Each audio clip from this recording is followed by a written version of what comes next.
On July 9, 2021, at 7:10 p.m., the U.S. Marshals Service placed Anthony Lorenzi in custody in San Diego, California for the murder of Giovanni Arzuaga during last month's Puerto Rican Day festivities in Humboldt Park. Through the course of their investigation, Area 4 homicide detective with the Chicago Police Department identified Lorenzi, a convicted felon with 26 adult arrests, as the offender who brazenly committed the murder on June 19th in front of dozens of people. The brutal attack was also captured on video. The men and women of the Chicago Police Department and our law enforcement partners are unapologetic advocates for the victims of crime. I hope this arrest brings at least some measure of relief to the families of this young couple who left behind two small children. CPT detectives developed information that Lorenzi had fled to San Diego the morning after the murders and quickly secured an arrest warrant for Lorenzi, at which point the U.S. Marshals Service led the fugitive investigation thereafter. The U.S. Marshals developed information as to Lorenzi's location in San Diego, and yesterday, as I mentioned earlier, the U.S. Marshals conducted surveillance and located Lorenzi and placed him in custody. Lorenzi has 26 adult felony arrests. He is a convicted felon. He has 7 convictions. He has felony convictions for burglary in 2006, UUW, that's unauthorized use of a weapon by a felon in 2010, and aggravated fleeing and eluding in 2016.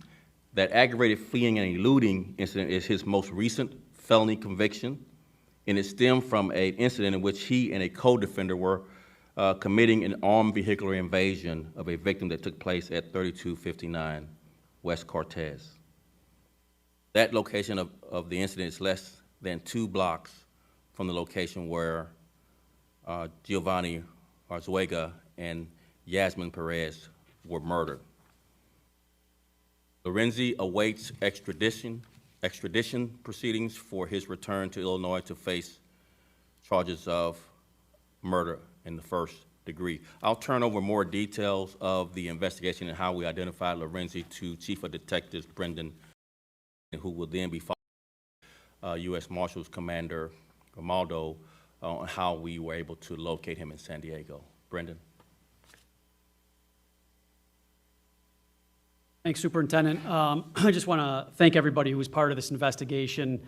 This was extremely quick work on the Detective Division part. I want to thank the detectives involved, the officers who were out there that night, the U.S. Marshals, and then specifically for this incident, the community really stepped up and gave us several tips on who this defendant was, and that's why we were able to identify him so quickly. So basic, I know there was a video out there of this incident.